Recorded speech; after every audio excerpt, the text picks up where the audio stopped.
Many features in Office, including Word, are geared towards saving and sharing your files online. This is done through OneDrive, an online storage space for your documents and files that lets you access them even when you're away from your computer. If you want to use OneDrive, make sure you're logged into Word with your Microsoft account. First, let's take a look at the regular Save command on the Quick Access toolbar. Just click, and if it's a new document, you'll be taken to the Backstage view, where you can choose where to save your file. For now, let's save it to our computer. Click the Browse button to choose a location for your document, then enter a file name, and click Save when you're done. Now you can save at any time by clicking the icon.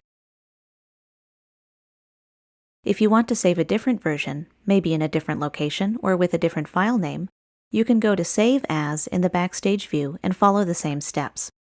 Again, you'll have the option of saving to OneDrive or to this PC. But if you primarily save files to your computer, you may want to change the default setting so this PC is always selected. To do that, click Options in the Backstage view, then select Save in the left pane. Now check the box that reads Save to Computer by default. When you're done, click OK. If you ever forget to save, or if your computer crashes while you're working, don't worry. The Auto Recovery feature saves a backup copy of your document automatically. To recover an unsaved file, all you have to do is reopen Word, and the Document Recovery pane should appear on the left. Here you can access any recovered versions of the file.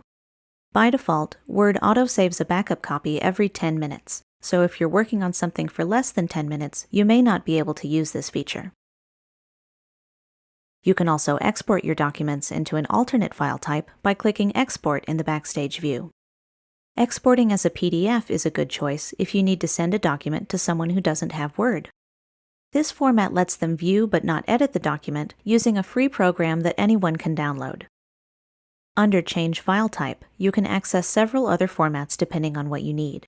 For example, if the person you're sharing with uses Word 2003 or earlier, you'll need to send them a Word 97 to 2003 document instead.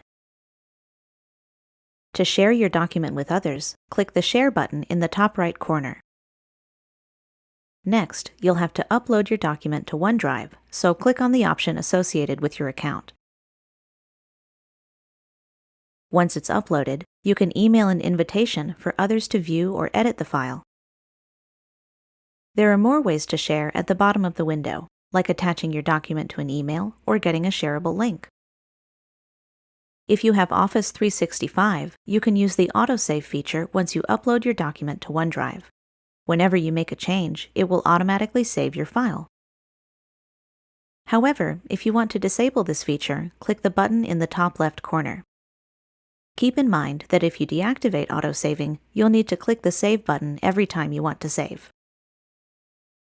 With so many options, how you save and share your document is up to you, whether it's exporting your file as a PDF or sharing your document online.